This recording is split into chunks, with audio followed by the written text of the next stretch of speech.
신학적이며 또 철학적인 대화의 내용을 통해서 성경이 오늘을 살고 있는 우리들에게 던져주는 교훈을 묵상하고자 합니다. 앞에서 우리는 첫 번째 친구인 엘리바스의 공박과 이에 대한 욥의 대답을 살펴보았습니다. 이제 두 번째로 욥을 찾아왔던 친구 빌닷을 생각해 보려고 하는 것입니다. 역시 욥을 위로할 목적으로 찾아왔던 두 번째 친구 빌닷에 관해서 성경은 그가 수아 사람이라고 기록하고 있습니다. 아마 엘리바스 앞에 첫 번째 사람 했던 엘리바스보다는 조금 연하의 사람이었을 것이라고 생각이 들고 있습니다. 하지만 빌달도 역시 엘리바스와 같이 신학적이고 철학적인 심오한 겸허와 이견을 가지고 욥과 더불어 대화를 이어가고 있습니다. 그래서 엘리바스와 마찬가지로 결국에는 욥의 위로자가 되기보다는 오히려 욥에게 괴로움만 더해주는 정죄자가 되고 맙니다. 빌닷이란 이름은 그래도 아름다운 의미를 가지고 있습니다. 이 이름의 본래 뜻은 하나님의 애인, 하나님의 사랑하는 사람이란 뜻입니다. 그러나 그는 여기에서 하나님의 애인답지 않게 고통받는 하나님의 사람을 결국 더 깊은 고통의 심년 속으로 몰고 가고 있는 것입니다. 그렇다면 그가 욥과 나눈 대화의 내용이 무엇이겠습니까? 그리고 그의 이야기가 욥에게 위로가 되지 못하고 오히려 괴로움만 더해주게 만든 이유는 무엇이라 할 수 있겠습니까? 욥에 대한 빌닷의 이야기는 본문인 8장부터 기록이 되어 있습니다. 8장에서 빌닷이 욥을 정죄하기 시작합니다. 이 정죄라는 말을 통해서 우리는 빌닷이 가지고 있었던 세 가지 중요한 신학적인 문제점을 발견할 수 있는 것입니다. 그 문제점은 비단 빌닷만이 문제점이 아니라는 것입니다. 엘리바스와 소발이 함께 가지고 있었던 문제점이기도 한 것입니다. 그리고 아울러 오늘 우리들 중에 누군가가 가지고 있을지도 모르는 그런 문제점이기도 하다는 것입니다. 그렇다면 그 문제점이 무엇인지 살펴보고자 합니다. 첫째로 빌닷은 하나님과 우리 인간 사이에 있을 공유적 속성을 부정하고 있는 것입니다. 3절에 보니까 하나님이 어찌 정의를 굳게 하시겠으며 전능하신 이가 어찌 공의를 굳게 하시겠는가 했습니다. 이 말의 배후에 있는 빌닷의 논리는 우리 하나님은 결코 틀릴 수가 없다. 따라서 욥이 틀렸다라는 것입니다. 하나님은 언제나 옳다. 그리고 인간은 언제나 틀릴 수밖에 없다라는 논리로 지금 욥을 정죄하고 있는 것입니다. 한마디로 말해서 빌닷은 하나님과 인간의 공유적 속성, 하나님과 인간이 같이 가지고 있는 속성에 대해서는 부정하고 있는 것입니다. 문제는 이 세 친구가 공통적으로 가지고 있었던 문제 가운데 하나인 것입니다. 우리는 엘리바스에 의해서 잠시 언급했습니다만 엘리바스가 가진 중대한 신학적인 의료도 우리 인간에게는 어렵다 함을 받는 것이 절대로 불가능하다는 그런 말입니다. 그러나 우리는 하나님의 속성 가운데 하나님의 비공유적 속성과 함께 하나님께와 동시에 인간과 나누고 가질 수 있는 공유적 같이 가지고 있는 속성이 있다는 사실을 배워야 하는 것입니다. 우리 하나님은 살아 계십니다. 그런데 사도 바울은 하나님께서는 피조물인 우리가 가까이 가지 못할 빛에 거하신다고 하였습니다. 그렇기 때문에 유한한 우리 인간이 무한하신 하나님을 완벽한 의미에서 안다는 것은 절대로 불가능하기도 한 것입니다. 그러나 우리의 드리는 이 예배가 올바른 예배가 되기 위해서는 하나님을 올바로 우리가 알아야 하는 것입니다. 무엇보다도 우리의 드리는 예배가 누구인지도 모르는 알지 못하는 그런 어떤 신에게 드리는 예배가 되지 않기 위해서더라도 우리는 하나님을 바로 알아야 하는 것입니다. 우리가 하나님을 올바로 알아갈 때 우리의 신앙생활이 건강할 뿐만 아니라 생명력이 있게 되는 것입니다. 그렇다면 우리는 여기서 이런 질문을 던지지 않을 수가 없는 것입니다. 우리가 그러면 어떻게 하나님을 알아갈 수가 있는 것입니까? 그리고 우리가 하나님을 안다고 했을 때 하나님의 무엇을 알고 있는 것입니까? 이 질문에 대한 대답이 바로 성경 말씀인 것입니다. 하나님께서는 성경에서 하나님이 어떤 분이신가를 여러 모양으로 계시하여 주셨습니다.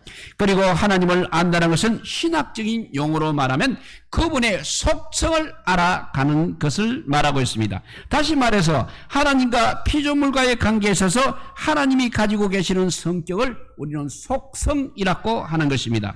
그런데 하나님께서 우리 피조물에게 자신의 속성을 알려주시는 중요한 이유가 있는 것입니다. 그것은 하나님께서 우리와 동떨어져서 저 높고 높은 곳에 계시는 그런 분이 아니라 우리와 함께 그리고 우리 안에 그리고 우리를 위해서 계시는 분이심을 깨달아 알게 하기 위해서인 것입니다. 그렇기 때문에 우리가 하나님의 속성, 다시 말해서 하나님이 어떤 분이신가를 알아가는 것은 참으로 중요한 것입니다. 그런데 하나님의 속성에서도 피조물과의 관계를 떠나 하나님 자신 속에만 있는 그 속성을 우리는 비공유적 속성, 내지는 절대적 속성이라고 합니다. 예를 들어 같으면 영원성, 하나님의 영원성, 하나님의 불변성은 하나님에게만 있는 속성인 것입니다. 우리 하나님은 영원하십니다. 뿐만 아니라 우리 하나님은 어제나 오늘이나 영원토록 동일하신 분이십니다. 그분은 절대로 변하지 않은 불변하시는 분이십니다. 그렇지만 이 영원성과 불변성은 하나님께만 있는 속성인 것입니다. 피조물 우리 인간에게는 이 영원성과 불변성이라는 단어를 사용할 수가 없는 것입니다. 그런가 하면 하나님께서 피조물인 인간들에게도 함께 공유할 수 있는 속성이 있는 것입니다. 그러니까 우리가 하나님의 형상을 따라 체험을 받은 우리 인간들에게 있는 속성들을 통해서 우리는 하나님을 알게 하셨던 것입니다. 이것을 상대적 속성 또는 공유적 속성이라고 하는 것입니다. 가령 하나님은 거룩하십니다. 그런데 이 거룩성은 하나님께만 있는 것이 아닙니다. 우리 인간에게도 이 거룩성이 있어야 하는 속성인 것입니다.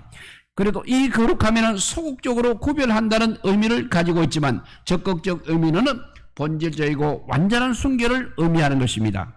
거룩하신 하나님께서 우리에게 레위기 11장 44절에서 나는 여호와 너희 하나님이라 내가 거룩하니 너희도 몸을 구별하여 거룩하게 하라고 명령하셨습니다. 그러므로 하나님의 자녀가 된 우리는 하나님의 거룩하심을 드러내는 삶을 살아가야 하는 것입니다. 그렇지만 범죄하여 타락한 우리 인간의 행위로는 결코 하나님의 그 거룩한 속성을 만족시켜 드릴 수가 없는 것입니다. 오직 예수 그리스도의 보혈에 의지하여 거룩한 삶으로 인도함을 받아야 하는 것입니다. 성령께서 우리 안에 거룩한 삶을 향한 의지를 주셨을 때 우리는 거룩한 삶으로 나아갈 수 있다는 것입니다. 그러므로 우리는 항상 하나님의 거룩함을 생각하면서 성령의 충만함을 사모하는 가운데 그분의 자녀로서 이 땅에서 그분의 거룩하심을 높여드리는 삶을 살아가야 하는 것입니다. 그런가 하면 두 번째 보면 하나님의 공유적 속성에는 사랑이라는 것이 있습니다. 성경에는 하나님의 사랑에 대해서 정언하고 있습니다. 그런데 사랑의 하나님께서는 피조물인 우리 인간에게도 역시 사랑의 삶을 요구하고 계신다는 것입니다.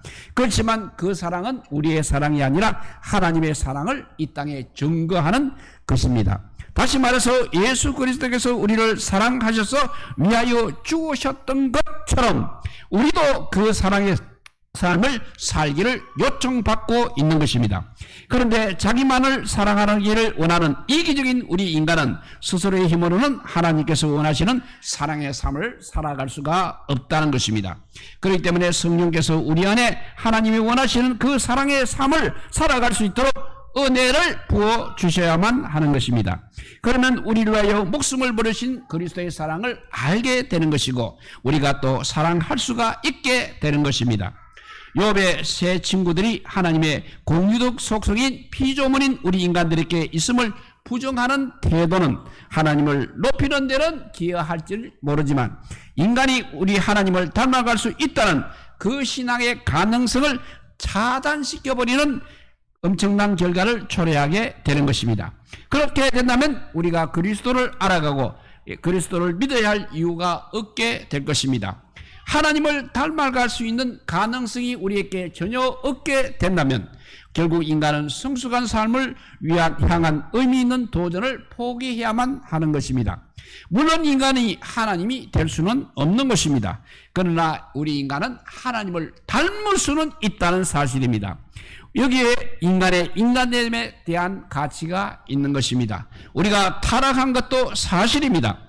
우리 속에 우리 자신을 구원할 수 있는 능력이 없는 것도 역시 사실입니다.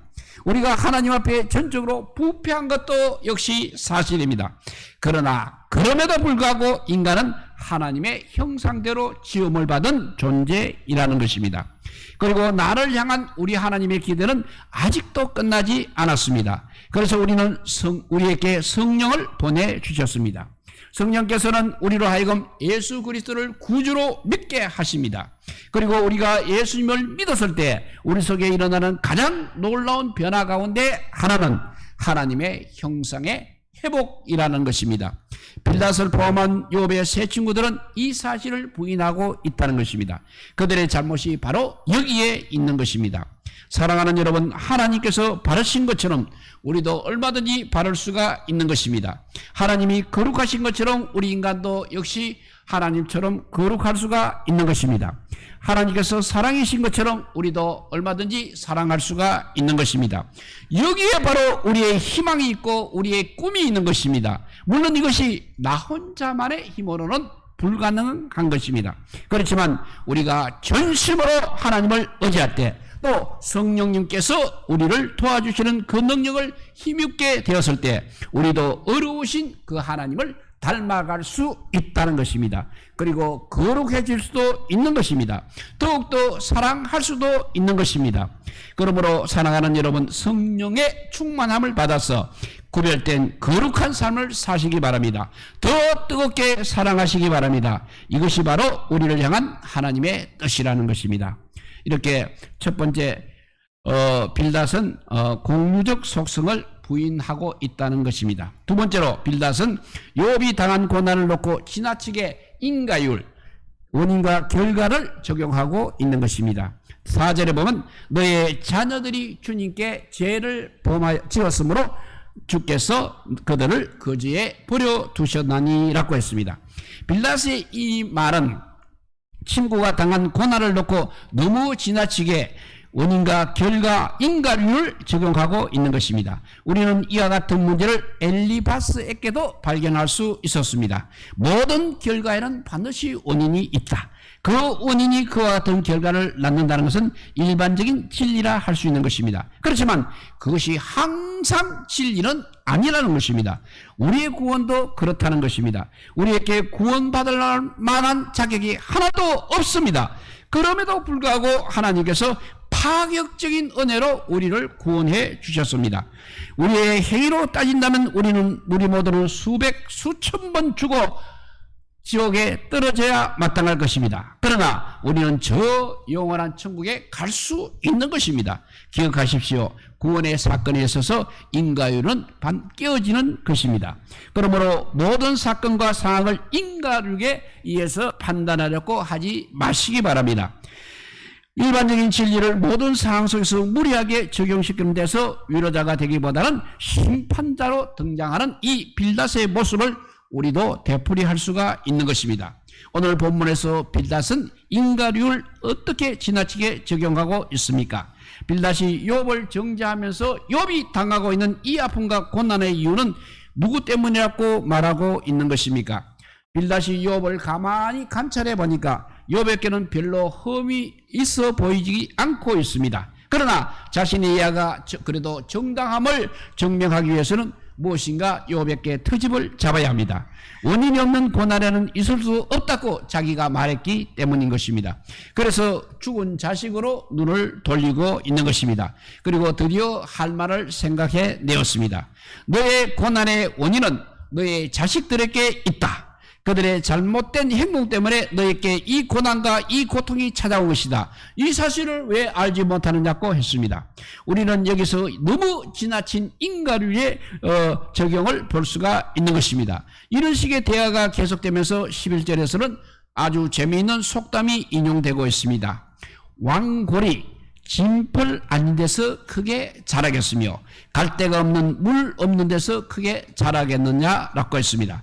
이것은 인과류에 대한 하나의 속담인 것입니다. 이 말을 우리 속담으로 바꿔서 표현하자면 바로 이 말입니다. 아니땐 꿀떡에 어떻게 연기가 나겠느냐 하는 말입니다.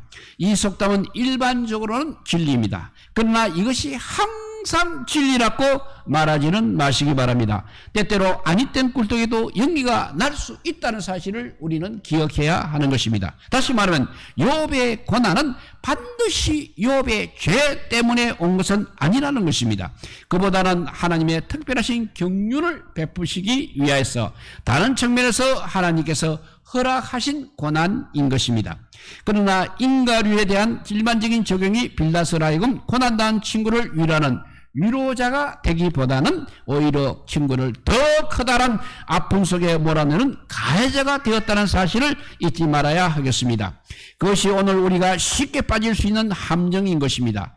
그런데 빌닷이 말하고 있는 인과류의 보편적인 적용은 어쩌면 동양적 특성 가운데 하나인 집단성에 대한 지나친 강조에서 나온 것일지도 모르겠습니다. 부모와 자식 사이의 연속성, 다시 말하면 부모와 자식의 삶은 서로 연결되어 있다는 것입니다. 그래서 부모의 삶은 자식의 삶에 영향을 줍니다. 그리고 자식의 삶은 부모의 삶에 영향을 준다는 이런 집단성의 강조라는 측면에서 생각해 볼 수가 있는 것입니다. 많은 경우에서 우리는 이 집단성의 역할이 우리의 삶 속에 그대로 적용이 되어 나타나고 있는 것을 볼 수 있는 것입니다. 그러나 이것을 지나치게 적용할 때 우리의 개인성이 부정되고 마는 것입니다. 기억하십시오. 하나님은 우리를 개인으로 다루기도 하신다는 것입니다. 다시 말하면 하나님께서 하나님의 뜻을 이루기 위해서 자식이나 부모와는 전혀 상관없이 그 사람을 한 개인으로 사용하실 수도 있다는 사실입니다. 성경에 보면 많은 경우에 하나님께서는 한 사람을 선택하셔서 하나님의 뜻을 이루셨다는 사실을 찾아볼 수가 있는 것입니다. 그 중에서 아브라함이 그랬고 모세가 그랬습니다. 또한 다윗이 그랬습니다. 결코 그의 부모와 집안을 선택한 것이 아니었습니다. 우리는 이 사실을 놓쳐서는 안 되겠습니다. 이렇게 빌닷이 공유적 속성을 많이 부정했고 또 인과류를 많이 적용했다는 것 나타내고 있습니다. 세 번째, 빌닷은 논쟁의 기준을 과거의 인간 경험에 두고 있다는 것입니다. 8절에 보면 청하그대 너는 예시대의 사람에게 물으며 조상들이 터득한 일을 배울지어다 했습니다. 그러니까 빌닷은 욥이 잘못되었다는 사실을 설득하랬고 과거 조상들의 경험에 호소하고 있는 것입니다. 우리의 선배들의 경험, 지나간 역사의 경험이 오늘을 살고 있는 우리에게 많은 교훈을 주고 있는 것은 분명한 사실인 것입니다. 우리는 우리보다 인생의 경험을 많이 체득한 사람에게 머리를 숙여 인생의 교훈을 배울 필요가 있습니다. 그러나 인간의 경험이 항상 진리일 수는 없다는 진리는 인간의 경험이 항상 진리는 아닐 수 있다는 사실을 우리 오늘 말씀 앞에서 깨달아야 하는 것입니다. 항상 우리는 우리의 경험보다는 하나님의 말씀을 더 높은 자리에 놓아야 하는 것입니다. 앞에서 엘리바스가 자기가 옳고 욥이 틀렸다는 사실을 변증하기 위해서 자기의 신비한 체험을 가지고 욥에게 나왔던 사실을 우리가 기억하고 있습니다. 욥기 4장 12절 이하에서 엘리바스는 자신이 경험한 신비한 영적 체험을 가지고 욥을 정죄했습니다.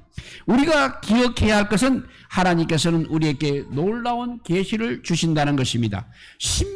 신비적인 경험을 통해서 우리의 삶의 길을 인도하시기도 하십니다. 그렇지만 어떠한 인간의 신비적 종교 경험보다도 하나님의 말씀보다 더 높은 권위를 가질 수는 없는 것입니다. 우리 인간의 경험 자체가 주관적인 경험을 가지고 있기 때문에 그렇습니다. 그러므로 누구든지 자신의 영적 체험을 하나님의 말씀 위에 올려놓고 판단을 받아야 하는 것입니다. 기억하시기 바랍니다. 하나님 말씀만이 객관적인 진리를 제시할 수가 있는 것입니다. 어떤 계시적 경험도 우리 하나님 말씀에 앞설 수는 없다는 것입니다. 그렇기 때문에 내가 무엇을 경험했느냐, 그 사실을 선포하기 전에 이 경험이 과연 하나님의 말씀에 성경의 진리에 합당한가부터 먼저 살펴보아야 한다는 것입니다. 우리의 모든 경험도 하나님 말씀 앞에서는 반드시 심판을 받아야 하는 것입니다. 아무리 숙달된 인간의 경험도 그리고 역사를 통해서 계승된 경험도 우리 하나님의 말씀보다 더 높은 권위와 가치는 지닐 수 없는 것입니다. 하나님의 말씀만이 우리의 모든 행동과 삶의 판단에 최종적이고 최고적인 권위를 지니고 있는 것입니다. 지나간 시대의 어르신들의 경험이 오늘 우리에게 많은 가르침을 주는 것은 사실입니다. 그렇지만 그 경험이 진리인 양 성령의 경험과 권위에 동등하게 놓으려고 하는 잘못은 범하지 마시기 바랍니다. 빌닷은 이렇게 지금까지 세 가지 논리를 근거로 해서 욥에게 그의 범죄를 깨닫도록 유도하고 있습니다. 그런데 이 첫 번째 빌닷의 공박에서는 그렇게 욥을 향해서 지나치게 몰아세우지는 않고 있습니다. 그래도 비교적 부드러운 어조로 회개하라고 촉구하고 있습니다. 그러면서 마지막에는 희망적인 격려도 아끼지 않고 있습니다. 그것이 바로 21절, 22절 말씀입니다. 웃음을 너의 입에 즐거운 소리를 너의 입술에 채우시리니 너를 미워하는 자는 부끄러움을 당할 것이라 악인의 장막은 없어지리라 했습니다. 한마디로 말해서 좋은 소리로 말할 때 빨리 회개하라는 의미로 느껴지는 말입니다. 그렇다면 욥의 공박에 대해서 욥은 어떻게 반응을 하고 있는 것입니까? 그것이 욥기 9장과 10장에 기록되고 있습니다. 욥기 9장과 10장은 엄격하게 말하면 욥의 대답이라기보다는 일종의 독백이라고 할 수 있겠습니다. 그리고 이 독백의 밑바탕에는 자기가 당하고 있는 고난과 친구들에게서 받은 공격에 욥이 어떤 의미에서는 흔들리기 시작하며 해일 속에 빠져들어가는 장면이 있는 것입니다. 빌닷의 공박에 대한 욥의 대답에서 발견할 수 있는 것은 친구의 그런 끈질긴 공격 앞에 스스로 자학하고 있는 욥의 모습이라 할 수 있겠습니다. 모든 것을 잃어버린 이 고통의 현장에서 신음하고 있는 욥을 향해 끊임없이 정죄하는 친구들의 공박에 지금 욥은 더 괴로워하면서 흔들리고 있는 것입니다. 사랑하는 여러분, 빌닷은 분명히 고난당한 친구 욥을 위로하러 왔습니다. 그러나 고난당한 친구를 위로하러 왔다가 오히려 정죄하는 자의 자리에 서 있는 빌닷을 보시기 바랍니다. 빌닷의 이야기가 우리의 이야기가 되어서는 안 될 것입니다. 그러나 내가 당한 고난을 놓고 친구가 공격할지라도 절대 자학하지 마시기 바랍니다. 스스로를 낮추는 것이 종교적 겸손이라고 생각하지 마십시오. 찬송가 143장에 보면 이 벌레 같은 날 위해라는 가사 내용이 있습니다. 그러나 하나님은 우리를 절대 벌레보다 못하게 지으신 것은 아니라는 사실입니다. 하나님은 우리를 당신의 형상대로 분명히 지으셨습니다. 그러니까 우리는 하나님을 닮은 자들입니다. 그렇기 때문에 하나님께서도 우리에게 이렇게 말씀하십니다. 내가 거룩하니 너희들도 거룩할지어다 라고 하셨습니다. 우리는 주님의 거룩함을 닮을 수 있습니다. 주의 어려움을 닮을 수 있는 것입니다. 이 무한한 가능성 때문에 주님께서는 우리를 바라보시고 사랑하시는 것입니다. 갈팡질팡하면서 아침 저녁으로 변하는 베드로를 향해서도 주님께서는 이렇게 말씀하셨습니다.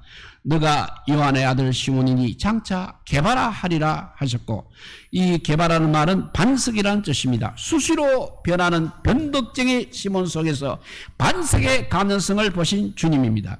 그 주님의 안목으로 자신을 보고 이웃과 형제를 볼 수 있기 바랍니다. 사랑하는 여러분, 내 주변에서 나를 촉촉하는 사람들이 나를 아무리 슬프게 해도 참으시기 바랍니다. 그가 주님의 손길에 붙들림을 받아 더 변화될 그날을 바라보시기 바랍니다.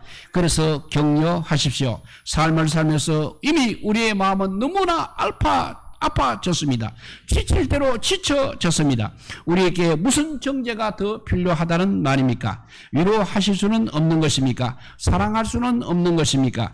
여자여, 너를 고소하던 그들이 어디에 있느냐? 너를 정죄한 자가 없느냐고 하셨을 때 주여 없나이다 이렇게 대답하는 현장에서 가늠하다가 잡혀온 여인에게 주님께서 주셨던 다음의 목소리를 기억해야 하겠습니다. 요한복음 8장 11절에 나도 너를 정죄하지 아니하노라 했습니다. 그렇습니다. 우리 주님도 이웃을 정죄하지 않으셨다면 우리가 너무 쉽게 내 이웃을 정죄하는 잘못에 빠지지는 마시기 바랍니다. 기억하십시오. 이 메시지 앞에서 회개할 자는 욥이라 보기보다는 오히려 정죄하는 빌답일는지도 모르겠습니다. 주여 형제의 아픈 가슴을 위로하고 격려하기보다는 정죄하는 일에 더 핏대를 세우고 곧 약점을 고발하고 헛되었던 저를 용서하여 주십시오 하고 이 시간 기도하는 우리 모두가 되시기를 우리 주님의 이름으로 축복드립니다. 기도하겠습니다. 사랑의 하나님 감사합니다. 우리가 조금 철학적이고 또 신학적인 태도로 남을 정죄할 때가 얼마나 많은지 알 수가 없습니다. 그때마다 오늘 이 욥의 이야기, 욥의 세 친구의 이야기를 들으면서 우리가 주님을 닮아가게 하여 주시옵소서. 주님의 그 크신 사랑을 닮아가게 하여 주시고 그 거룩하심을 닮아가는 저희들 되게 하여 주셔서 정말 주님 앞에 아버지 바로 서는 저희들 되게 하여 주시고 세상 끝날까지 주님의 말씀을 최우선으로 삼아서 최기준으로 삼아서 세상의 진리와는 구별되게 살아가는 우리 모두가 되게 하여서 하나님께서 귀히 쓰시는 종들이 되게 하여 주시기를 간절히 빌고 원하오며 우리 구주 예수 그리스도 이름으로 기도드리옵나이다. 아멘.